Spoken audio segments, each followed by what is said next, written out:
جیسے جیسے smart phones کی ٹیکنالوجی میں جدت آ رہی ہے وہیں لوگوں کے لیے اپنے فون سے دور رہنا مشکل ہو رہا ہے اور یہ ایک مسئلہ ہو سکتا ہے۔ یونیورسٹی آف ہانگ کانگ کے 2014 میں کیے گئے مطالعے کے مطابق دنیا کی تقریباً 6% آبادی یا 40 کروڑ سے زائد لوگوں کو اسمارٹ فون زیادہ استعمال کرنے کی عادت ہے، لیکن ایسی جگہ بھی ہے جہاں ان لوگوں کی مدد کی جاتی ہے جو انٹرنیٹ کے بغیر نہیں رہ سکتے، جیسے کہ سیاٹل سے باہر واقع یہ الگ تھلگ فارم۔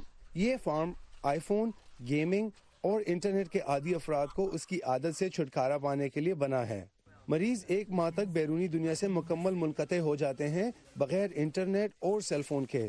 19 سالہ تھامس یہاں تقریباً 1 مہینے سے ہیں۔ ان کا مسئلہ ویڈیو گیمز کا ہے۔ میں شوٹرز گیم بہت زیادہ کھیلتا ہوں، لیکن میں اپنے کالج کی سائبر سپورٹ ٹیم میں بھی کھیل چکا ہوں۔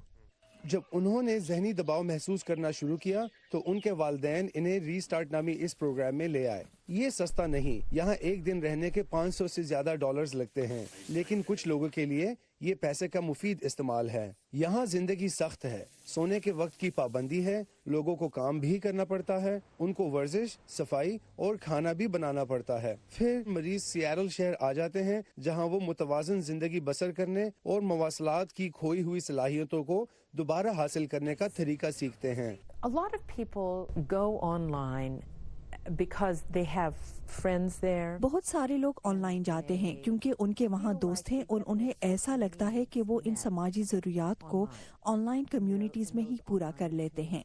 یہاں موبائل اور انٹرنیٹ کا استعمال سختی سے منع ہے۔ مریض صرف کال کرنے اور میسج بھیجنے کے لیے فون کا استعمال کر سکتے ہیں۔ ایلیکس 2 سال پہلے تک کم از کم دن میں 10 گھنٹے اپنے کمپیوٹر پر صرف کرتے تھے۔ ویڈیو گیمز شیطان ہیں، بالکل شیطان۔ ان کو مت کھیلو۔ اس پر ایک نظر ڈالیں کہ آپ کو اپنی زندگی میں کتنی ٹیکنالوجی چاہیے۔ ایلیکس نے 2 سال انٹرنیٹ اور ویڈیو گیم سے دور رہنے کی تھراپی کروائی ہے۔